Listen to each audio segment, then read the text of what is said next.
সালাম আলী জনাব, আপনাকে দেখে খুব ভালো লাগছে। আসুন পরিচয় করিয়ে দিই। জনাব তেলমিখা, সুদিয়ানুস, ডিনাসেউস, মার্টিনুস, ইউভানিস ও অ্যান্থোনিয়াস। সালাম জানাই। আপনাকেও সালাম। সালাম আপনার প্রতি। সালাম আপনার যুবক। মহান আল্লাহ তাআলার সালাম আপনার প্রতি। সালাম। অনেক সালাম জানাই।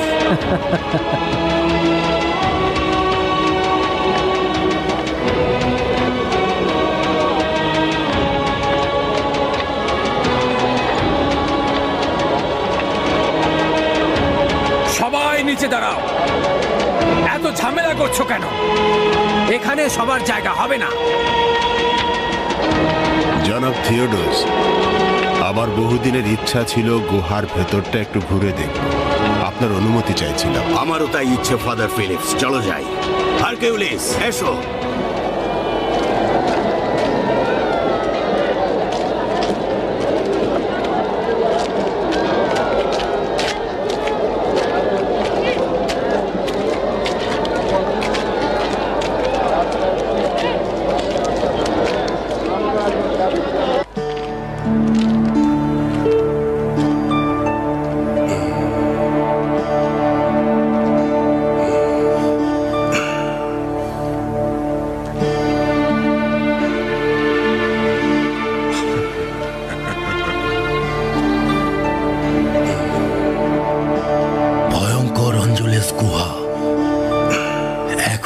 সেই ভয় নেই। যতক্ষণ পর্যন্ত গুহার বন্ধুরা ছিল ততক্ষণ ভয় ছিল। এখন যেহেতু নেই, ভয়ও সব দূর হয়েছে। এই ভয় পরওয়ারদিগারের আদেশে হয়েছিল। তিনিই তাদের হেফাজত করেছেন। ফিলাডেলফিয়া খুব শীঘ্রই খ্রিস্টানদের অন্যতম জিয়ারতগাহ হিসেবে বিবেচিত হবে এবং ফিলাডেলফিয়ার গির্জা রোমের গির্জা থেকে অধিক উচ্চতায় অবস্থান করবে। এবং জনাব বুটরান ফিলাডেলফিয়ার সর্বোচ্চ ধর্মীয় নেতা হিসেবে অধিষ্ঠিত হবেন, যার সমকক্ষ হবেন শুধুই পোপ। এটা এক ধরনের কৌতুক জনাব থিওডোস। এটা তামাশা। কে বিশ্বাস করবে যে ৩০০ বছর ঘুমিয়েছিলেন, এরপরে আবার মৃত ব্যক্তি জীবিত হলেন? এটি এলাহির একটি নিদর্শন, যা তোমার মতো সন্দেহকারী লোকদের জন্য একটি শিক্ষা। এই ঘটনা ঠাট্টা তামাশা বা কৌতুক না। সব সময় কেউ না কেউ ছিল যারা হাকিকতকে ঢেকে রাখতে চেয়েছে। জনাব থিওডোস, হাকিকত ওইখানে। চলুন, জনগণ অপেক্ষা করছে।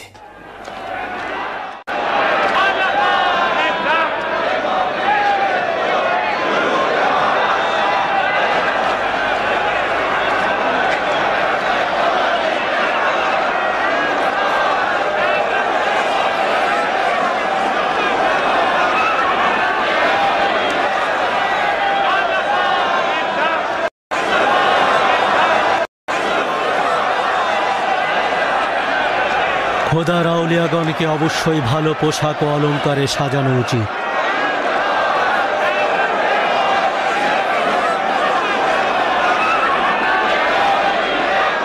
জনাব ম্যাক্সিমেলিয়ান, এই হাদিয়াগুলো আপনাদের জন্য।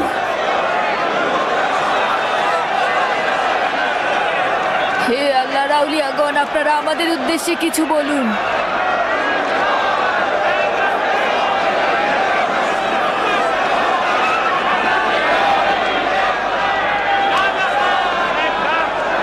এরা আপনার কাছ থেকে কিছু শুনতে চায়। আপনি কিছু বলুন। জি, আমি ওখানে যান, যেন এখানে উপস্থিত জনগণ আপনাকে দেখতে পায়।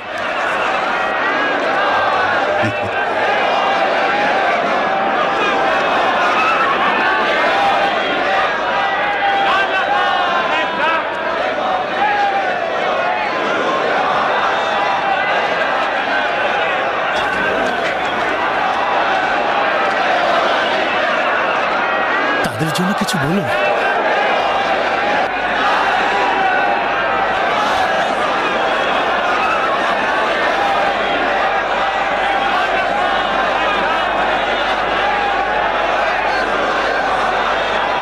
আল্লাহর কাছে লাখো শুকরিয়া। এইসব নিয়ামত ও কল্যাণ তিনি আমাদের সকলের উপরে নাজিল করেছেন। একটা সময় আমরা মূর্তি ও কুফরি পূজারীদের মধ্যে বসবাস করতাম। আল্লাহর ইবাদতকারীদের জনসমাগম ও কর্মকাণ্ডগুলো শত অত্যাচার আর নির্যাতনের মধ্য দিয়ে অনুষ্ঠিত হতো। সম্ভবত ওই সময়ের নির্যাতন ও নিপীড়নের কাহিনীগুলো শুনে থাকবেন।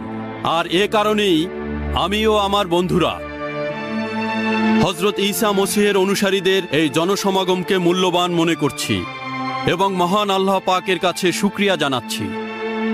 300 বছর পর আমরা যা পর্যবেক্ষণ করছি, বাতিলের বিরুদ্ধে মহান আল্লাহ তাআলা ও তার সত্য সন্ধানী বান্দারা আধিপত্য বিস্তার করেছেন।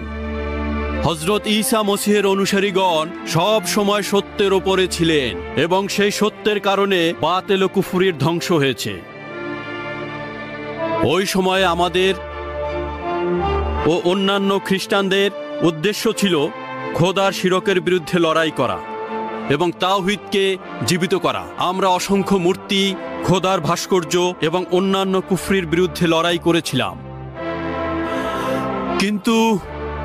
কিন্তু দুঃখের বিষয় আমরা দেখছি যে হযরত ঈসা মসীহের দ্বীনে ফাটল ধরেছে এবং এটা বিপদের ঘণ্টা। আপনাদের কঠিনভাবে এর মোকাবেলা করা উচিত। হক কখনোই খ্যাতির পেছনে ছুটে চলে না। এই যে আমরা আছি, আমাদের উচিত হকের পেছনে ছুটে চলা। শেষ পর্যন্ত বনি ইসরায়েলকে অন্ধকার ও ধ্বংস খুঁজবে, কিন্তু আমাদের এই সব বিষয় স্মরণে রেখে হকের পেছনে ছুটতে হবে। হে খোদার আউলিয়াগণ, আপনাদের কথার সঙ্গে এখানে অনেক খ্রিস্টানের বিশ্বাসের অমিল রয়েছে। অবশ্যই ভেবে দেখা উচিত এটা আল্লাহ তাআলার ফরমানের বিরোধী নাকি না। নিঃসন্দেহে এই দুনিয়ার পরে আরেকটি দুনিয়া রয়েছে এবং আমরা অবশ্যই কিয়ামতের ময়দানে মহান আল্লাহ তাআলার সামনে দাঁড়াবো। ওই দিন তারাই সবচেয়ে শোকবেন এবং যারা তাদের বিশ্বাসে অটল ও খোদার ইবাদতে প্রতিজ্ঞাবদ্ধ থাকবেন। হে খোদার আউলিয়াগণ, আমাদের বলুন, মৃত্যুর পরে কি আরেক জীবনের অস্তিত্ব আছে? আপনারা বলুন, আমাদের পুনরায় জীবিত হওয়া কি কিয়ামতের জন্য পর্যাপ্ত দলিল নয়? আচ্ছা, আপনাদের প্রতি রাতের ঘুম, মৃত্যু এবং সকালে জেগে ওঠা কি পুনরায় জীবিত হওয়া নয়? আমাদের সবার দেহ তো একদিন পচে যাবে, তাহলে কিভাবে আল্লাহ তাআলা আবারও জীবিত করবেন? যেভাবে শুরুতে আমাদের অস্তিত্ব ছিল না এবং তিনিই সৃষ্টি করেছেন। দ্বিতীয়ত, মহান আল্লাহ এতটাই শক্তিশালী যে আমাদের দেহ 300 বছর কোনরূপ পরিবর্তন ছাড়াই হেফাজত করেছেন। আচ্ছা, তিনি কি শক্তিশালী নন, যিনি বদলে যাওয়া এই দেহকে কোনরূপ বিকৃতি ছাড়া পূর্বের অবস্থায় ফিরিয়ে নিয়ে আসেন? হে খোদার আউলিয়াগণ, আমাদের কি দয়া করে জানাবেন এই 300 বছর ঘুমিয়ে থাকার আসল হিকমতটা কি? দুইটি হিকমত, একটি হচ্ছে আমরা, অপরটি আপনারা। আমাদের জন্য এই কারণে যে সকল কিছুর ওপরে আল্লাহ তাআলার কুদরত ও কার্যক্রম পরিষ্কারভাবে দেখতে পাচ্ছি, এবং আপনাদের জন্য কারণ এই যে নিজেদের ঈমানকে কিয়ামতের প্রতি শক্ত করবেন আর সব ধরনের সন্দেহ মন থেকে দূর করবেন। যে আখিরাতের প্রতি পূর্ণাঙ্গভাবে ঈমান আনবে এবং এই জাহানের পরে আরেকটি জাহান সম্পর্কে বিশ্বাস রাখবে, সে কখনোই আল্লাহ তাআলার ফরমানের বিপরীতে কোনো রকম কাজ করবে না।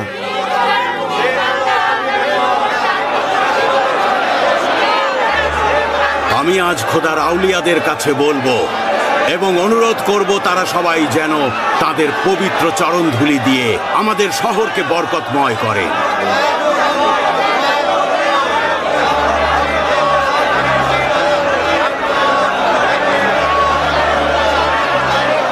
নিঃসন্দেহে ফিলাডেলফিয়ায় তাদের উপস্থিতি শহরকে অধিক চাকচিক্যময় ও আভিজাত্যের রূপ দেবে। আজ থেকে ফিলাডেলফিয়ার গির্জাগুলো খোদার এই আউলিয়াদের উপস্থিতির কারণে রোমের সকল গির্জার চাইতে সর্বশ্রেষ্ঠ হবে এবং শুধুমাত্র তাদের জিয়ারতের উদ্দেশ্যে ফিলাডেলফিয়ায় অগণিত মানুষের ঢল নেমে আসবে। আমাদের শহরের ব্যবসা বাণিজ্য, কাজকর্ম ও আয় উন্নতি বেড়ে যাবে। হ্যাঁ হ্যাঁ, শুধুমাত্র তারা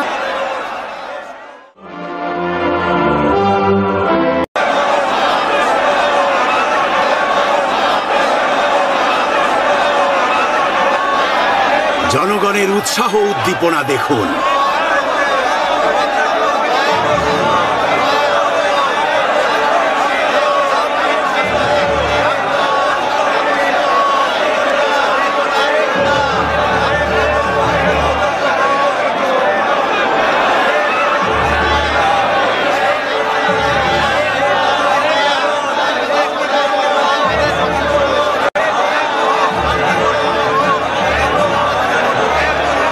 লোকজন অনেক ক্লান্ত জনাব, এবং দীর্ঘ পথ অতিক্রম করে শহর থেকে পায়ে হেঁটে এসেছে। তাদেরকে দয়া করে শহরে ফিরতে আদেশ দিন। ঠিক আছে। ফিলাডেলফিয়ার সম্মানিত নাগরিক বৃন্দ, আপনাদের কাছে অনুরোধ করছি, আপনারা এখন শহরে ফিরে যাবেন। আমরাও আপনাদের সঙ্গে শহরের দিকে আসছি। চলে যান এবং ফিলাডেলফিয়াকে সুসজ্জিত করুন।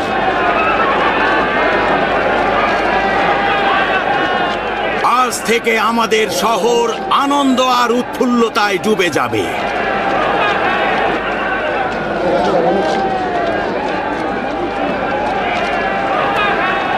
আমরা সবাই একসাথে রাজদরবারে যাব এবং এই রহমতে এলাহির জন্য সংবর্ধনার আয়োজন করব। যদি জনাব থিওডোস অনুমতি দান করেন, আমরা ঘণ্টাখানেক পরে রওনা হতে চাই। কেন? ভাবছিলাম নিজেদেরকে ফিরে পাওয়া ও সত্তার উপলব্ধির জন্য আমাদের কিছুটা সময় একা থাকা দরকার। আমারও মনে হয় এটাই ভালো হবে। স্বাগত সংবর্ধনা জানানোর জন্য আমরাও পরবর্তীতে যথেষ্ট সুযোগ পাব।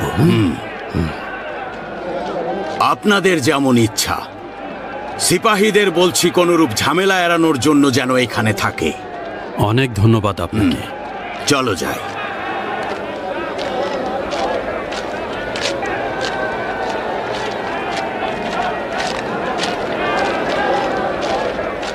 আপনারা অবশ্যই দ্রুত রওনা হবেন। আসছি তাহলে।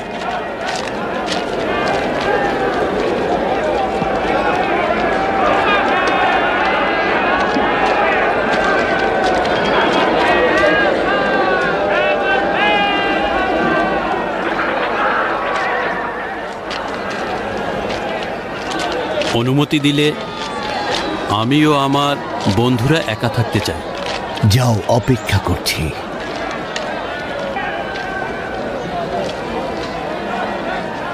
বন্ধুরা, চলো ভেতরে যাই।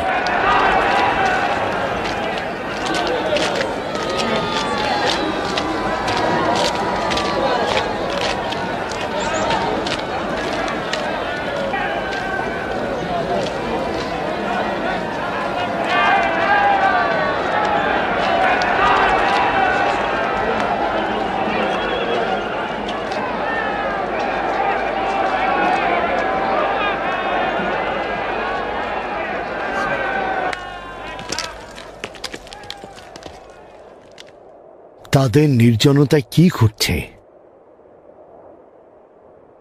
তাদের সঙ্গে আমাদের পার্থক্য রয়েছে দাদাজান। তারা যা ভাবেন সেটা আমরা কখনোই অনুভব করতে পারবো না দাদাজান। এটি আল্লাহ তাআলার পক্ষ থেকে এক বড় মুজিজা, যা আল্লাহ তাআলা আমাদের জন্য প্রেরণ করেছেন, এবং এটি একটি বড় দলিল। আল্লাহ তাআলা যা সবার কল্যাণের জন্য দান করেছেন। আমরা আল্লাহর পাপী তাপী বান্দা ছাড়া আর কিছুই নই, এবং নিজেদেরকে এত সব দয়া আর করুণার যোগ্য কখনোই মনে করি না। যখন মহান আল্লাহ তাআলার দয়ার শরবত পান করিনি এবং তার অনুগ্রহ নিজেদের হকের প্রতি এত স্পষ্টভাবে দেখিনি, তার ভালোবাসার এত মিষ্টি মধুর শব্দ এইভাবে শুনতে পাইনি, তখন সব কিছু ছিন্ন করে মহান আল্লাহর পথে এক মনে আমরা ছুটে গিয়েছিলাম। আর আমাদের সব সম্পর্কের বন্ধনগুলো এখন শেষ হয়ে গিয়েছে। আল্লাহ ছাড়া কোনো কিছু ও কেউ আমাদের জন্য আর অবশিষ্ট নেই। এখন কি করা উচিত? সুস্পষ্টভাবে দেখা যাচ্ছে দুনিয়ার সবকিছু আমাদের উপর ভর করেছে, কেউ আমাদের তার ক্ষমতার চাবিকাঠি ভাবছে, কেউ চাইছে এই দুনিয়ায় ধর্মগুরু হিসেবে প্রসিদ্ধ হতে, কেউ উপরে যাওয়ার সিঁড়ি ভাবছে, কেউ বা আবার ব্যবসা বাণিজ্য বৃদ্ধির মূলধন ভাবছে। আমাদের উপরে দুনিয়ার এই ফাঁদগুলো প্রসারিত হচ্ছে। কি করব? আমাদের আকাঙ্ক্ষা ছিল আল্লাহ তাআলার মালাকুল মউতে মিলিত হওয়া, কিন্তু ৩০০ বছর কেটে গেল, এখনো আমরা এখানে বন্দী রয়েছি। এখনো আল্লাহ তাআলা নিজেই জানেন যে দুনিয়া আমাদের জন্য অন্ধকার এক সংকীর্ণ কারাগার। একটি খাঁচার মধ্যে বন্দী আছি। এই খাঁচার বন্ধন ছিন্ন করা ছাড়া আমার আর কোনো আকাঙ্ক্ষা নেই। কখন মিলবে মুক্তি? তোমারও আমাদের মধ্যে দূরত্ব হচ্ছে শুধু মৃত্যু। যদি এই মৃত্যুর দূরত্ব তুলে নাও, তোমার কসম, মৃত্যু স্বাদ গ্রহণের জন্য অপেক্ষায় আছি এবং এই দুনিয়ায় আবার ফিরে এসেছি, কিন্তু এখানে থাকার কোনো ইচ্ছা নেই। হে পরওয়ারদিগার, যে ঈগলগুলো তোমার ইশকের আসমানে নানা তরঙ্গে উড়ে বেরিয়েছে, সেই ঈগলগুলো কিভাবে জমিনকে নিজেদের বাসস্থান বানাবে? আমরা মিথ্যা ভণ্ড খোদাদের বিরুদ্ধে দাঁড়িয়েছিলাম যেন তোমার সঙ্গে মিলিত হতে পারি। যদি দুনিয়ার মায়ায় পড়ে থাকতাম তবে সবকিছু ছিন্ন করে তোমার দরবারে ছুটে যেতাম।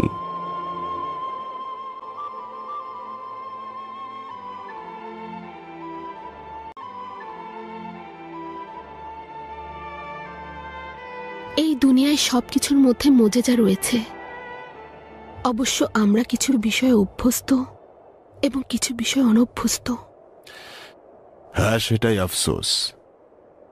আমি যদি তাদের সঙ্গে যোগ দিতে পারতাম এবং দেখতে পারতাম তারা কি বলছে।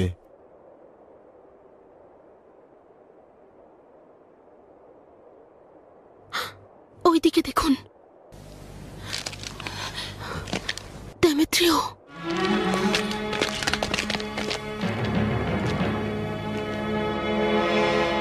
হায় খোদা, মারা গিয়েছে।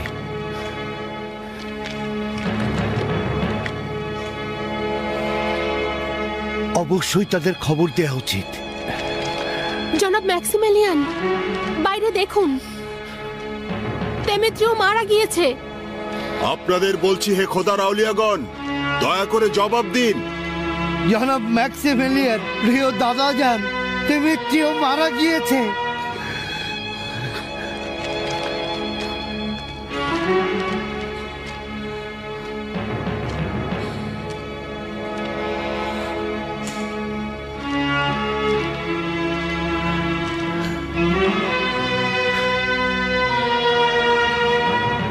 জনাব ম্যাক্সিমিলিয়ান,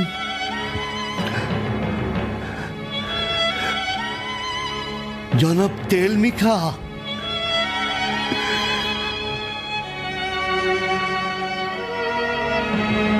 কেন জবাব দিচ্ছেন না? আলী জানাবান, দেমিত্রিও মারা গিয়েছে। আমি আপনাদের বলছি।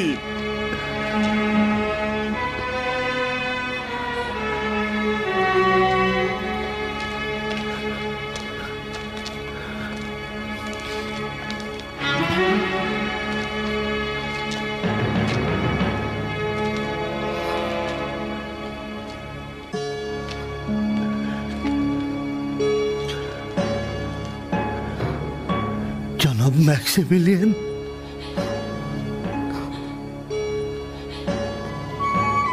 দাদাজান, জনাব ম্যাক্সিমিলিয়ান, জনাব ম্যাক্সিমিলিয়ান,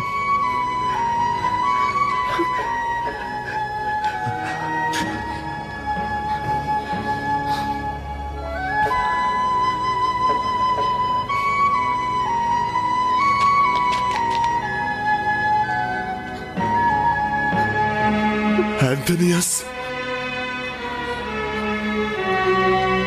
সুদিয়ানুস,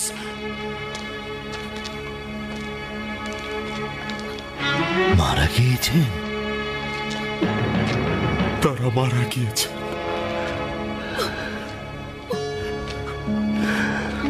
তারা মারা গিয়েছে।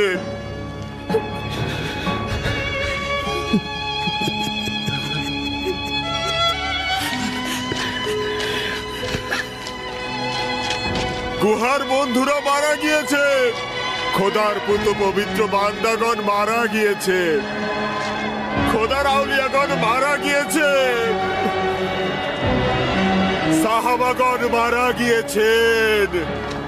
গুহার মানবগণ মারা গিয়েছে।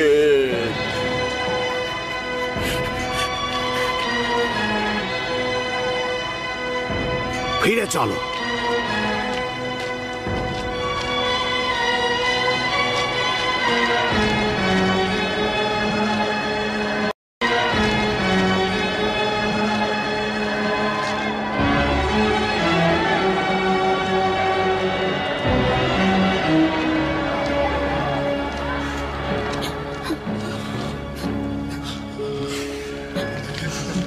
কি হয়েছে?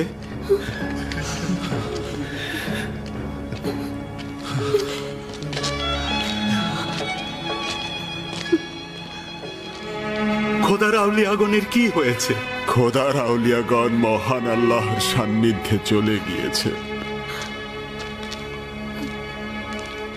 আজব, মহান আল্লাহ তাআলার লীলা বোঝা বড় তাই।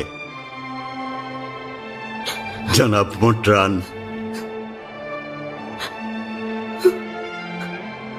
কি করা উচিত?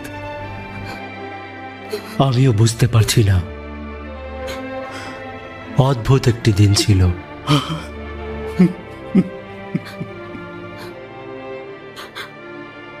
আল্লাহ তাআলার নিদর্শনকে চিন্তা ছাড়া উপলব্ধি করা সম্ভব না। 300 বছর ঘুম, পরে এক রাত জেগে থাকা, সব শেষ। এটা একটা আজব বড় ধরনের পয়গাম ছিল।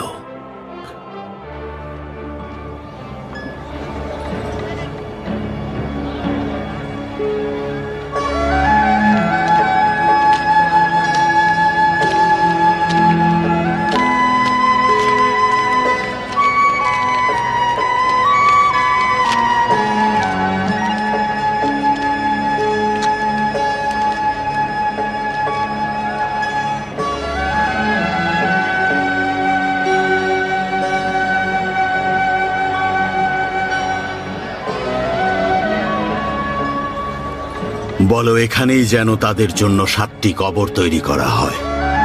8টি কবর জনাব থিওডোস। আপনি কুকুরটির কথা ভুলে গিয়েছেন। কুকুরটিকে? জি, নিঃসন্দেহে তাকেও কম কিছু মনে করো না।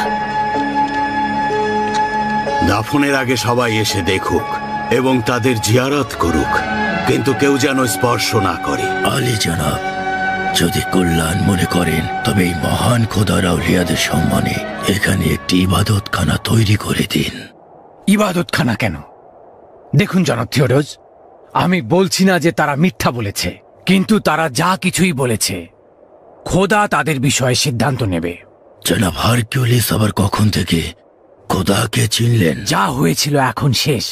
ইবাদতগাহ দরকার নেই। গুহার মুখটি বন্ধ হলে এটাই কবরস্থান হবে। এখানে মন্দির তৈরি করলে তো সব লোকজন হাসবে। লোকজন তারাই যারা আজ এখানে এসেছে। আপাতত আপনাকে দেখে হাসছে। আসলে বলতে চেয়েছিলাম, উদ্দেশ্য এটা ছিল যে তাদের জীবিত হওয়া দেখব। যা দেখলাম, সম্ভবত তারা যদি আমাদের মাঝে অধিক সময় বেঁচে থাকতেন, অসংখ্য মানুষ তাদের দেখত। পরের বংশধরের জন্য যারা তাদের দেখবে না, তাদের কি হবে? কেউ যদি তাদের সব কথা বিশ্বাস না করে, তবে নিজের চোখে দেখলেও ঈমান আনবে না। একটি ইবাদতখানা বা মন্দির তৈরি করলে তাদের স্মৃতি চিরদিন অমর হয়ে থাকবে জনাব। জনাব মোটরান, পর্বতের উপরে একটি বিশাল ইবাদতখানা তৈরি করতে বলুন। চলো।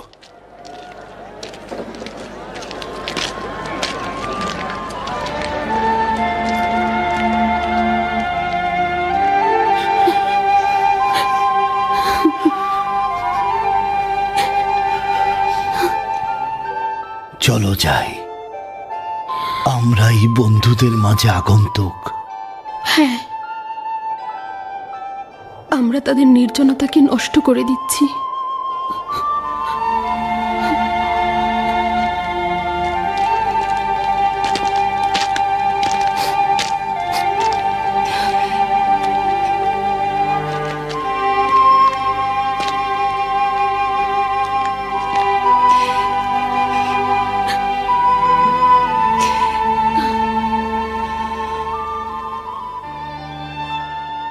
আজকের দিনটাও শেষ হয়ে গেল। প্রতিদিনের মতো আগামীকাল আবার পূর্ব দিকে সূর্য উঠবে, আবার শুরু হবে বিস্ময়কর গল্প এবং একই জীবন। সকলে চলে গিয়েছেন। নিঃসন্দেহে এই ঘটনা বংশ পরম্পরায় তাদের সন্তানদের জন্য বর্ণনা করবেন। তারাই সৌভাগ্যবান যারা এই মহাবিস্ময়কর ঘটনা শুনে নিজেদের রুহু ও আত্মাকে শুদ্ধ করবে এবং মহান আল্লাহ তাআলার হেদায়েতের নূরে আলোকিত হবে।